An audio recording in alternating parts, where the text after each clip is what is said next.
السلام علیکم ورحمۃ اللہ وبرکاتہ. بسم اللہ الرحمن الرحیم. الحمد للہ رب العالمین بارئ الخلائق اجمعین باعث الانبیاء والمرسلین والصلاة والسلام على سيد الأولين والآخرين خاتم النبيين بالقاسم محمد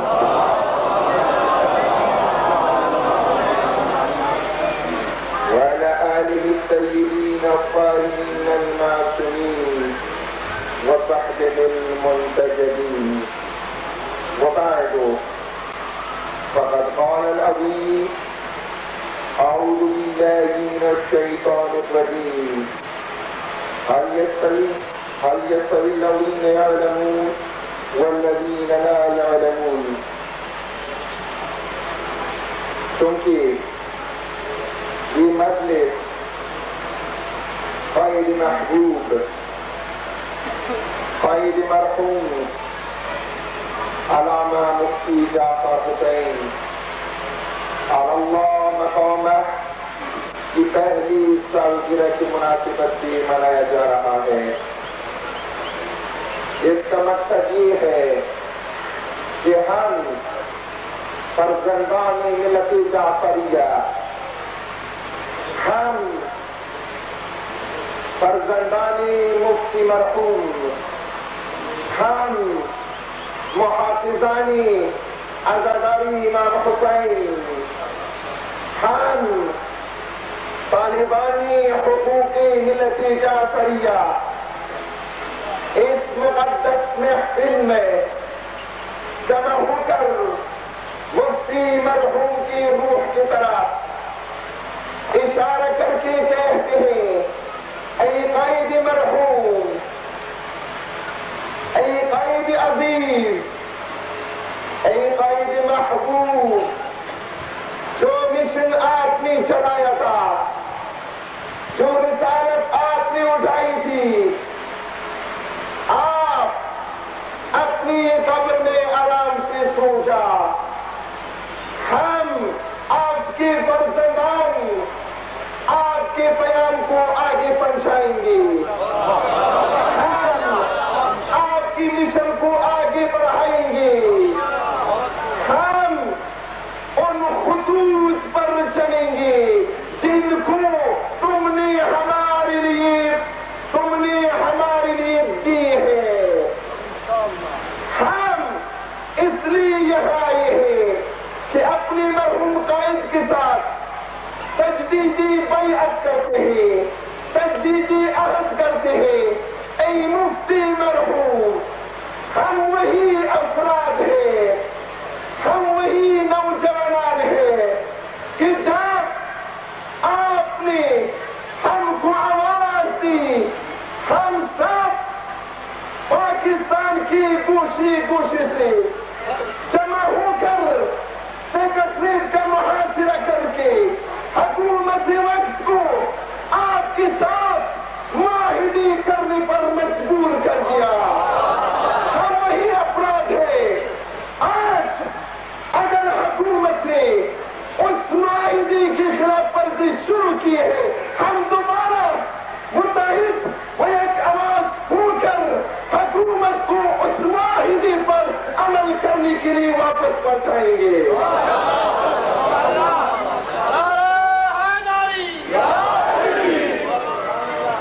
آج ملت جعفریہ نے مفتی مرحوم کے جانے کے بعد جو حالت پیدا ہو گئی ہے، اس سے کوئی انکار نہیں کر سکتا. اذا مات العالم فرنا فی الاسلام قلنا لا يصدها الشيء. جب عالم وفات پا جاتا ہے تو اسلام میں، اسلام کی قلعے کی دیوار میں ایک ایسی خلا پیدا ہو جاتی ہے کہ جو کوئی چیز پورا نہیں کر سکتا.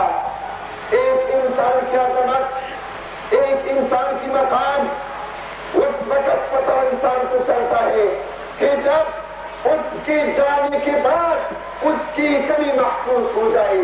بے خدا آج ملتی جعفریہ میں کس قدر مفتی مرحوم کی کمی محسوس ہو رہی ہے. جب تک مفتی مرحوم ملتی جعفریہ کے درمیان موجود تھی تو ملک میں ملتی جعفریہ سب متفق و متحد تھی، مگر اس کے وفات کے بعد آج آپ دیکھ رہے ہیں کہ ملتی جعفریہ کون سے حالات سے دوچار ہے. آج ہم کون سا درد سنائی، آیا اندرونی یا بیرونی، آیا واقعاً یہ تکلیفات یہ مصیبات جو ہمیں اندرونی درپیش ہے یا بیرونی طرف سے ہمیں خطرے سے لاحق ہے، ہمیں ان کس کی طرف اشارہ کر لے. لیکن آج جب ہم یہاں جمع ہو گئے ہیں مفتی صاحب کے ساتھ ہی عہد کر رہے ہیں کہ اے قائد مرحوم، ہم اگر چند دن کے لیے کچھ ذاتی اغراض کے خاطر ایک دوسرے سے جدا ہو گئے تھے، آج کے بعد پھر ہم یہ عزم کرتے ہیں کہ انشاءاللہ ہم ذاتی اغراض کو بھول کر صرف و صرف ملی اغراض کو مد نظر رکھ کر اسلام و قرآن کے اغراض کو مد نظر رکھ کر آگے قدم اٹھائیں گے. میں ساتھ یہ بھی عرض کروں کہ چونکہ یہ محفل مفتی مرحوم کے ساتھ مربوط ہے، مفتی مرحوم کی زندگی کو جب ہم دیکھتے ہیں تو اس کی زندگی مختلف پہلو پر مشتمل ہے. مفتی مرحوم بیک وقت خطیب بھی تھی، اہل قلم بھی تھے، اہل زبان بھی تھے، مفتی بھی تھے، لیکن سب سے بڑا تر ایک ملت کے قائد بھی تھے. آپ کو معلوم ہونا چاہیے کہ واقعاً اگر ہم کو سعادت، عزت اور شرافت کی زندگی گزارنا ہے تو ہمیں علماء کا ساتھ دینا ہے. آپ نے دیکھ لیا کہ اگر مسلمان کچھ دنوں علماء کے ہمراہی، علماء کی قیادت سے دور ہوتا ہو، کسی غرب زدہ، کسی شرق زدہ کی رہنمائی اور قیادت پر انہوں نے اعتماد کیا تو آپ نے دیکھ لیا کہ 20 سال 30 سال 50 سال بعد ان کو پچھتانا پڑا کہ ہم نے غلطی کی تھی. مگر ملتی ترکیہ آج پشیمان نہیں ہے کہ ہم نے کیوں اتاتورک کی قیادت قبول کر کے اپنے کو اسلام سے اپنی دور کر دیا. آج ان کو پتہ چلا کہ ہم نے کتنی بڑی غلطی کی، مگر جنہوں نے علماء کے ساتھ دے دیا، علماء کی قیادت کو قبول کر دی تو آج ان کو فخر ہے. اور آج وہ کہہ رہے ہیں کہ کاش آج سے 15-20 سال پہلے ہم انہی علماء کے ساتھ دیتے. آج جو عزت کی زندگی ہمیں میسر ہوئی ہے آج سے 20 سال پہلے ہمیں میسر ہوتی. آپ دیکھ رہے ہیں کہ وہ قیادت جو علماء پر مشتمل ہے، انہوں نے شرق اور غرب کے کمپیوٹر کا حساب درہم برہم کر دیا. بے خدا وہ عالم، وہ رہبر، وہ قائد، وہ نائب امام جب سادہ جملے کہتے ہیں، تقریر کرتے ہیں تو ان کے سادہ جملے امریکہ کا کمپیوٹری نظام درہم برہم کرتا ہو. امریکہ! امریکہ! امریکہ!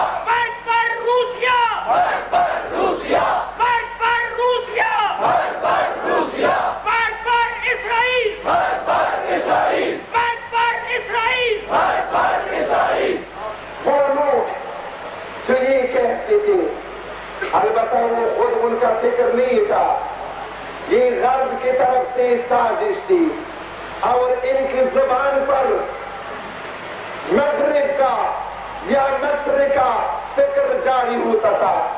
وہ یہ کہتے تھے کہ علماء کی سیاست کے ساتھ کیا کر، علماء سیاست نہیں جانتے۔ آج ہم ان کو کہتے ہیں کہ آج علماء نے سیاست مداروں کو حیران کر دیا ہے۔ آج ایران کی سرزمین پر جب علماء کے ہاتھ میں قیادت آ گئی تو شرق اور غرب آج دونوں متزلزل نظر آ رہے ہیں۔ آج آپ دیکھ رہے ہیں کہ علماء کی قیادت نے دنیا کی سیاست میں تبدیلی لائی۔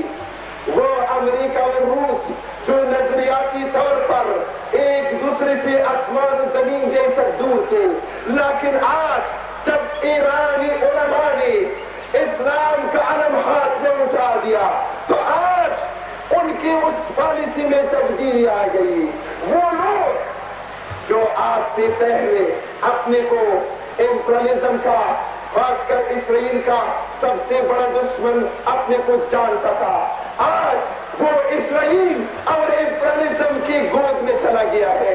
یہی صدام نہیں تھا کہ جب صدات ملعون نے مسلمانوں کے ساتھ غداری کر کے بیگن کے ساتھ معاہدے کیمپ پر دستخط کر دیا، تو سب سے پہلے یہی صدام تھا جنہوں نے عربوں کی سربراہوں کو بغداد میں دعوت دیا اور عراق مصر کے ساتھ تعلقات قطع کر دیے۔ لیکن آج جب ایرانی میں اسلامی انقلاب کامیاب ہو گیا تو وہی صدام مصر جا کر اس کا وزیر خارجہ آپ نے کل کو سنا ہوگا، وہاں پر جا کر ان کے ساتھ تعلقات بنا رہی ہے، اور خود اسرائیل کی حفاظت کے لیے آج کل وہ لوگوں کے ساتھ باتیں کر رہی ہے۔ یہی انقلابی اسلامی تھا جنہوں نے جو قسمت تھی ان کو ختم کر دیے۔ تو آج اگر ہمیں واقعاً عزت کی اور شرافت کی زندگی گزارنی ہے تو بھائی تو ہمارا سب کا امام خمینی ہے، اس کے مقابلے میں تو ہم کسی کو نہیں مانتے۔ اگر کوئی اٹھے گا بھی وہ اپنے کو خوار و ذلیل کرے گا، رسوا و شرمندہ کرے گا، لیکن ہم اور آپ کو سب کو متحد ہو کر امام خمینی کے خط پر جانا چاہیے۔ امام خمینی کا خط کیا ہے؟ امام خمینی کا خط یہ ہے کہ تم اختلافات کو چھوڑ دو، سنی شیعہ کے اختلافات کو مجالس عمومی میں خصوصی میں مت لاؤ۔ آپ اگر سنی شیعہ اختلافات کی بات کرتے ہو تو آپ امام خمینی کی رہبری کا دعویٰ نہیں کر سکتے۔ امام خمینی اسلام کا دعوے دار ہے، امام خمینی کفر اور استعمار کا سب سے بڑا دشمن ہے۔ آج اگر ہم استعمار یا استعمار کی جو چمچے ہو جو بھی ہو، اگر ان کے ساتھ ہم اٹھنا بیٹھنا شروع کریں تو پھر ہم امام خمینی کے خط پر نہیں ہو سکتے۔ لذا ہمیں پاکستان میں صحیح معنوں میں امام خمینی کے خط پر چلنا چاہیے۔ امام خمینی کا خط قرآن کا حق ہے، اسلام کا حق ہے، اتحاد بین المسلمین کا حق ہے، نہ اختلاف کا۔ جب امام خمینی ہمیں اختلاف بین المسلمین کا اجازت نہیں دیتا تو یقیناً وہ ہمیں اختلاف بین المؤمنین کا بھی کبھی اجازت نہیں دیتا۔ ہمیں آج یہاں پر متفق و متحد ہونا چاہیے۔ آج اگر ہم متفق و متحد ہو جائیں، آپ کو معلوم ہے یہی حکومت جو اس وقت ہمارے مطالبات ان سے ہمیں لینا ہے، یہ وہی حکومت ہے جنہوں نے ملتان میں یہ کہا تھا کہ ہم نے تو عشر و زکوٰۃ نافذ کر دیا ہے، اب ہم دیکھیں گے کہ کون نہیں دے رہا ہے۔ لیکن جب آپ متفق و متحد ہو گئے، جب آپ ایک آواز ہو گئے تو کس طرح آپ نے اسی حاکم کو مجبور کر دیا کہ آپ کو عشر و زکوٰۃ سے مستثنیٰ کر دیا۔ وہ آپ کی اتحاد تھی، وہ آپ کی اتفاق تھی، وہ آپ کا ایمان و جذبہ تھا۔ آج بھی ہمیں اسی اتفاق و اتحاد، اسی ایمان عمل بننے کی ضرورت ہے۔ آج جب ہم کی بات کرتے ہیں تو کبھی ہمیں یہ جواب دیا جاتا ہے کہ ہمیں 2 قاضی لینا پڑے گا اور یہ حکومت پر ہو جائے گا۔ ہم اسی ہی کہتے ہیں کہ اس وقت بھی آپ جب 4 قانون جاری کیے ہیں، ایک سول لا، ایک شریعت اسلامی لا، جرگہ لا، مارشل لا، تو پھر آپ کو 4 آدمی بچانا ہے، 4 آدمی کو آپ کو پیسہ دینا ہے۔ جب آپ ادھر تو کہتے ہو کہ 2 آدمی مجھے بچانا پڑے گا، آپ 2 آدمیوں کی خرچہ برداشت نہیں کر سکتے، تو اس وقت 4 آدمیوں کا آپ کس طرح خرچہ برداشت کر سکتے ہیں؟ جب 4 کا خرچہ برداشت کر سکتے ہیں تو 2 کا بھی آپ کے لیے امکان ہے، ممکن ہے۔ اولا ثانیاً ہم یہ کہتے ہیں کہ جس طرح پاکستان بننے سے پہلے جج مسلمان بھی ہوتے تھے، غیر مسلمان ہندو بھی ہوتے تھے، لیکن ہندو کے پاس جب کوئی مسلمان مسئلہ لاتا تھا، جھگڑا لاتا تھا، تو وہ محمد اللہ جو اسلامی قوانین اس فکر کے مطابق بنائے گئے تھے، اس کے مطابق وہ مطالعہ کر کے فیصلہ کرتا تھا۔ تو آج بھی اسی طرح ممکن ہے، اگر ایک قاضی شیعہ ہے یا سنی ہے، اس کو شیعہ فقہ پر بھی عبور حاصل ہونا چاہیے، سنی فقہ پر بھی اس کو عبور حاصل ہونا چاہیے۔ جب مسئلہ آئے گا، اگر وہ آدمی شیعہ ہے تو فقہ جعفری کے مطابق اس کو سنائے گا، قاضی ایک ہوگا۔ اگر سنی ہے تو فقہ حنفی کے مطابق، اس میں 2 قاضی لانا نہیں پڑے گا۔ اور یہ کوئی طاقت کا نہیں ہے، بلکہ آج سے 1000 پہلے علماء اسلام کے دور میں آپ ذرا تاریخ اٹھائیے، مرحوم شیخ حسین رحمۃ اللہ علیہ کے دور میں، شیخ مفید کے دور میں، سید مرتضیٰ رضوان اللہ تعالی علیہ کے دور میں یہ قاعدہ تھا کہ ان کو ساری فقہ پر عبور حاصل تھا، یہاں تک کہ شیخ طوسی نے ایک کتاب لکھا ہے جس کا نام ہے الخلاف۔ اس خلاف میں مثلا ایک مسئلے کو اٹھاتا ہے، پھر کہتے ہیں کہ امامیہ یہ کہتے ہیں اور ان کا دلیل یہ ہے، حنفی یہ کہتے ہیں ان کا دلیل یہ ہے، شافعی کہتے ہیں ان کا دلیل یہ ہے، وہاں کذا۔ تو اب اسی طرح ہونا چاہیے جیسا کہ ازہر یونیورسٹی میں مرحوم شمسود کے دور میں فقہ جعفریت کو رسمیت دی گئی، وہاں پر آج دوسروں فقہوں کے ساتھ ساتھ فقہ جعفری بھی پڑھائی جا رہی ہے۔ تو پاکستان میں بھی اسی طرح الفقہ المقارن، جس میں تقریباً 5 فقہ ہو، ان کو رائج کرنا چاہیے، اور جو بھی جج حضرات ہیں جو بھی فیصلے کریں گے اسلام کے مطابق، تو ان کو چاہیے کہ 5 فقہ کا ان کو مطالعہ ہو۔ تو جب فیصلہ آئے گا، اگر شیعہ ہے تو فقہ جعفری کے مطابق کرے گا، اگر سنی ہے فقہ حنفی یا فقہ شافعی کے مطابق، تو اس میں کوئی حرج نہیں آئے گا۔ مگر ہم یہ کہتے ہیں کہ یہ سب ہمارے لیے بہانے ہے، یہ سب بہانے ہے، نہ حکومت کے خزانوں میں کوئی کمی ہے، نہ جج حضرات کی کوئی کمی ہے، ہماری شروع کے علماء بھی ہے، اہل سنت والجماعت کے علماء بھی ہے جو بہترین اور احسن طریقے سے یہ فرائض انجام دے سکتے ہیں، مگر چونکہ حکومت کو اگر اس پر عمل کرنا تھا تو پھر جب انہوں نے خود 6 جولائی 1980 کو ہمارے ساتھ معاہدہ کیا تھا تو اس معاہدے کے مطابق اس کو عمل کرنا چاہیے تھا، مگر جب وہ عمل نہیں کر رہے ہیں تو اس کا مقصد یہ ہے کہ ان کے عزائم اور ان کے مقاصد کچھ اور ہے۔ اب ہمیں بھی جب ہم دیکھیں گے پہلے منطق اور دلیل، اگر منطق و دلیل کے کام نہیں کرتا تو پھر اس کے بعد ہمیں بھی دوسرا راستہ تلاش کرنا پڑے گا۔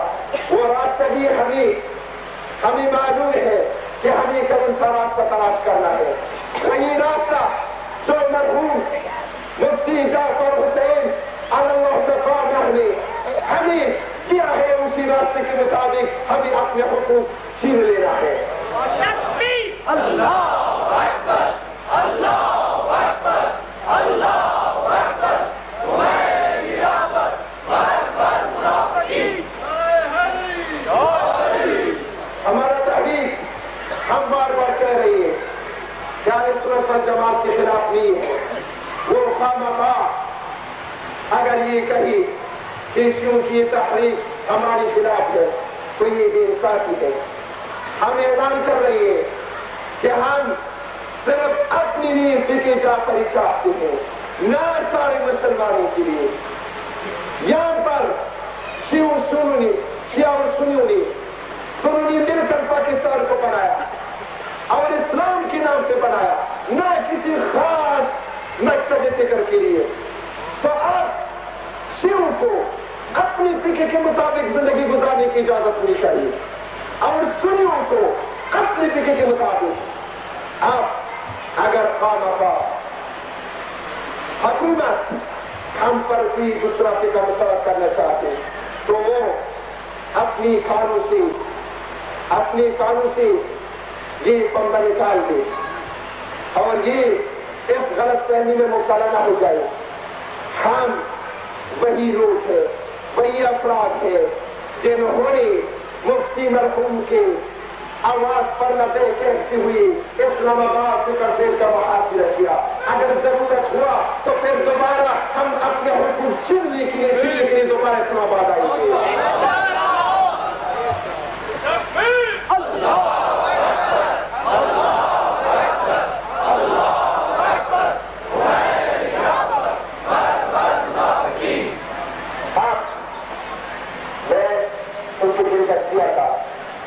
وہاں پر مجھے بھی نہیں ملا کہ وہ مفصل حالات کی اطلاع مجھے ملتی. البتہ یہاں پر مجھے ایک بار نے بتایا صرف جن کا تو معلوم تھا کہ برشگار پر بمباری ہو گئی ہے. یہاں پر انہوں نے بتایا کہ وہ مسجد اور امام پر ہو گئی ہے. تو میں یہاں پر یاد کروں کہ ہمیشہ استعمال کو خوف امام باڑوں اور مساجد کے ہے. دلیل اس بات پر یہ ہے کہ آج انہوں نے امام باڑوں اور مساجد پر بمباری کی. اس لیے یہی امام باڑی ہے جہاں پر ہمیں میثم کمائد تعمیل ایسے جیسے افراد تربیت دی جا رہی ہے. یہی مساجد ہے جن سے مفتی جعفر، محمد باقر استاد، شہید مطہری جیسے افراد نکلتے ہیں. لذا آج شار روس دہلی ببرکاروانے مزدور ہمارے مساجد اور امام باڑوں پر بمباری کرتے ہیں. ان کو جاننا چاہیے، ان کو معلوم ہونا چاہیے کہ یہ وہ ملت ہے کہ جو ان بمباروں سے وہ کبھی دبتی نہیں، بلکہ ان کو جتنا تم چھڑیں گے اتنا اپنے کو خور ذلیل کریں گے. آپ کو معلوم ہونا چاہیے کہ شہید کا جو بھی قطرہ گر جاتا ہے وہ اپنی جگہ پر کئی افراد مجاہد اس کی جگہ پر اگ جاتے ہیں. آج اگر مفتی مرحوم ہمارے درمیان نہیں ہے تو اس کا مشن ہمارے درمیان ہے. مفتی مرحوم کی کتابیں، مفتی مرحوم کی وہ کتابیں جو انہوں نے لکھی ہیں، وہ شاگرد جو انہوں نے تربیت کی ہے آج ہمارے درمیان موجود ہے. مفتی مرحوم کا مشن ہمارے درمیان موجود ہے. لذا مفتی مرحوم مردہ نہیں ہے بلکہ زندہ ہے. مفتی مرحوم نے اس مسن عمر میں، ذات میں، کمزوری میں جگہ جگہ دوری کیے. خود شمع کی طرح چل گیا مگر محفل کو ہمیشہ کے لیے انہوں نے روشن کر دیا اور منور کر دیا. آج اگر ملت میں آپ یہ جوش ولولہ دیکھ رہے ہو یہ سب مفتی مرحوم کی برکات میں سے ہیں. اور آپ میں اسی جملے پر اپنے کلام کو ختم کرے گا. ایھا القائد المرحوم سلام علیک یوم ولدت ویوم الموت ویوم تبعث حیا. والسلام علیکم.